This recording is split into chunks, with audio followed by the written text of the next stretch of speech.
The night sky stretched wide and endless, a dark canvas painted with 1,000 stars. The village slept, its fires reduced to glowing embers, while the sound of crickets hummed against the silence. At the far edge of the settlement, beneath the shadow of an ancient oak, a young girl named Arya sat with her knees pulled to her chest. She was small for her age, no more than 12 summers, with hair the color of wheat and eyes that seemed far older than her years.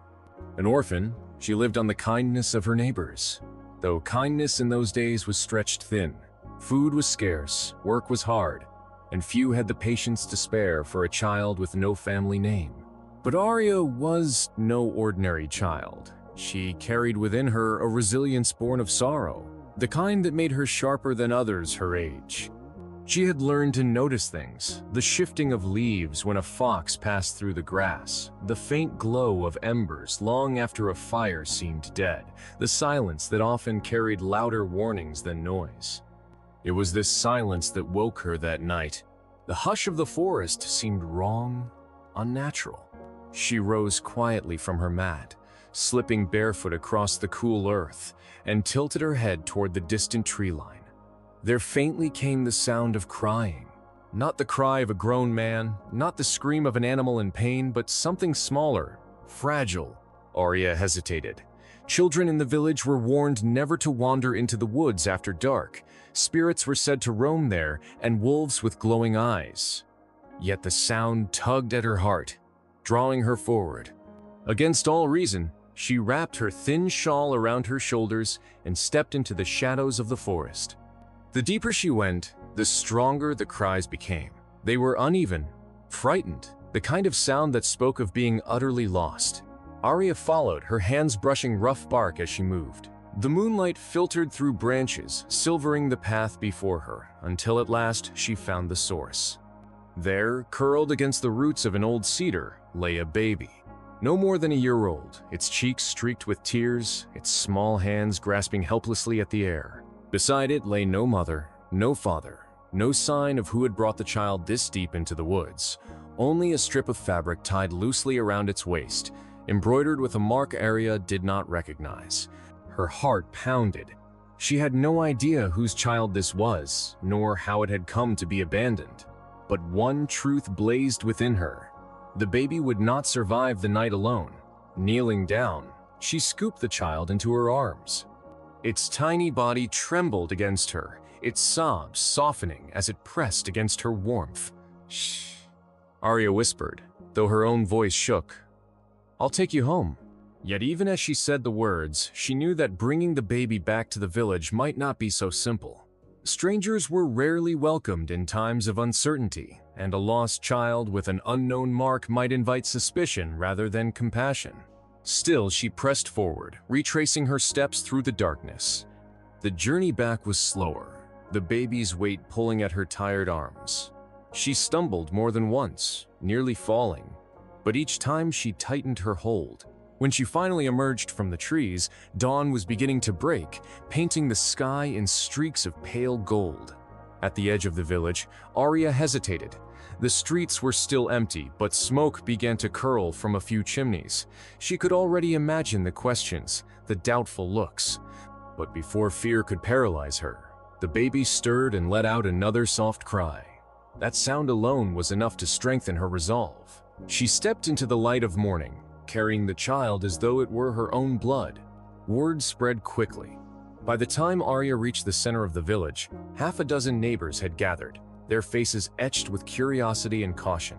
Some whispered, others frowned, but none could ignore the sight of a child appearing out of the wilderness. The dawn broke with a brilliance that seemed unnatural, as if the heavens themselves had prepared for a reckoning.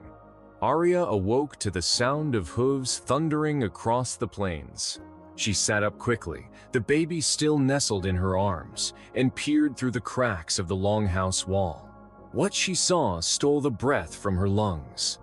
A line of riders stretched across the horizon, an army of horsemen, moving as one, their banners catching the rising sun. The ground trembled beneath their weight. At least 200 warriors advanced, their armor gleaming, their faces set with determination.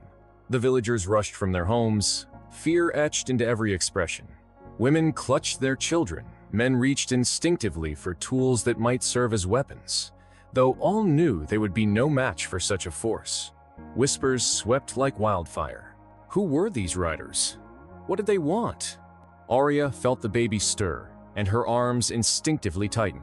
She did not need anyone to tell her. She knew. These warriors had not come by chance. They were searching for the child. The riders slowed as they entered the village, their formation precise, their presence overwhelming. At their head rode a man of commanding stature, his cloak trimmed with fur, his dark hair braided with silver rings that glinted in the sun.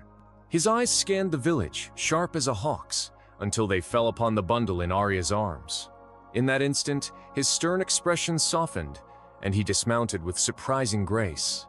He approached, each step deliberate, the weight of his presence pressing down on the onlookers.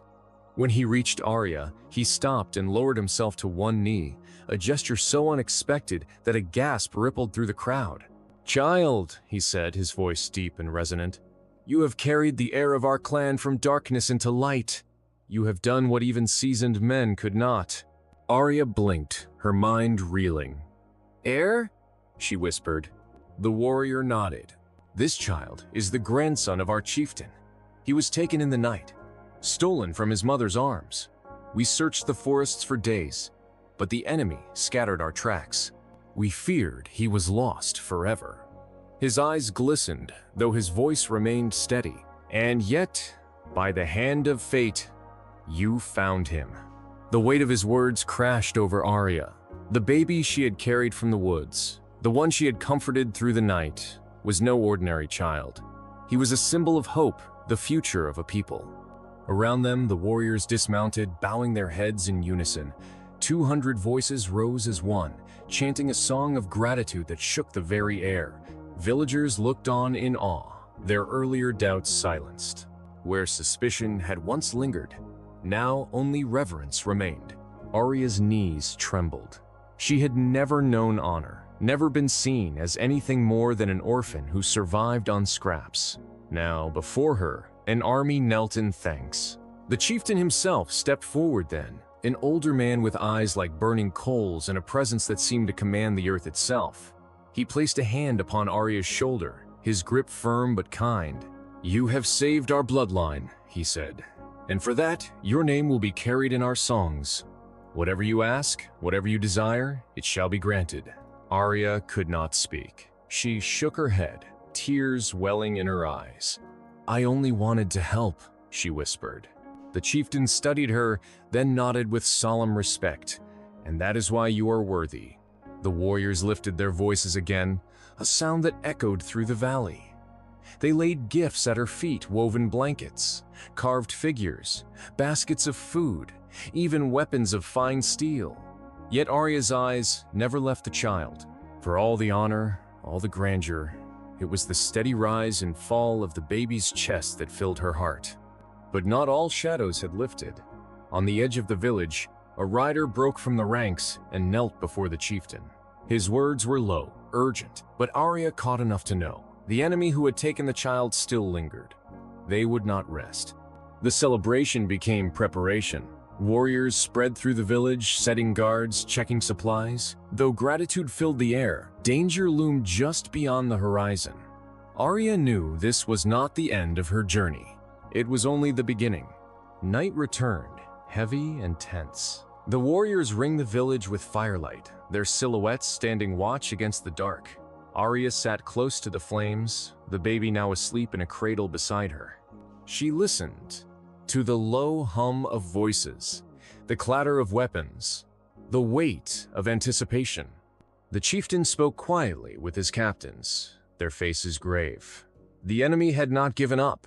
Scouts had spotted movement in the woods, shadows gathering once more. Whoever had stolen the child would return, desperate to reclaim what they had lost. Arya shivered, pulling her shawl tighter. She was no warrior. She had no sword, no shield. Yet she felt a strange fire kindling within her. She had carried the baby through darkness. She had stood before the suspicion of her people. And now, she would not falter. When the attack came, it was sudden. A horn split the night, shrill and terrible, and from the tree line poured figures cloaked in black. They moved swiftly, their blades catching the firelight, their cries filling the air. The warriors met them head-on, steel clashing, shields breaking, the ground trembling with the fury of battle. Arya clutched the cradle, her heart hammering. Smoke and sparks filled the air, screams mingling with the clash of weapons. She wanted to hide, to shut her eyes. But instead, she lifted the child and pressed him to her chest. A shadow loomed suddenly before her, a man with a scarred face and eyes like ice. He lunged, his hand reaching for the baby. Arya stumbled back, her voice breaking in a cry for help. But before the man could strike, one of the warriors cut him down, his blade flashing in the firelight. The battle raged on, fierce and unrelenting. But the warriors fought with a fury born of loyalty, and slowly, the tide began to turn. One by one, the enemy fell, until the last of them fled into the forest, their cries fading into the night. Silence returned, heavy and broken only by the crackle of flames. The village was scarred, the ground stained, but the child was safe. Arya stood trembling, the baby still in her arms, as the chieftain approached. His face, weary yet resolute, softened as he looked upon her. "You have shown courage beyond measure," he said, "not only in saving the heir, but in standing firm when the shadows sought to take him again. You are no longer an orphan, Arya. From this day forward, you are daughter of our clan." The words struck her like sunlight breaking through clouds. For the first time in her life, she belonged. The warriors raised their voices in triumph, their chant echoing into the night. Arya looked down at the child, his small hand resting against her cheek, and she smiled through her tears. She had found her place not through birth, not through fortune, but through courage and compassion. The next morning, as the sun rose over the plains, 200 warriors rode once more. But this time, they rode not in search or in fear. They rode in celebration, their banners high, their voices carrying Arya's name across the land. And in the heart of it all, the orphan girl walked forward, no longer lost, but found. Stories like this remind us that courage isn't always born from strength, but from compassion, the willingness to act when others hesitate. Arya was only a child, yet her choice changed the fate of an entire people. If this story moved you, share it with someone who needs hope today. And remember, even the smallest act of kindness can echo louder than the clash of 100 warriors.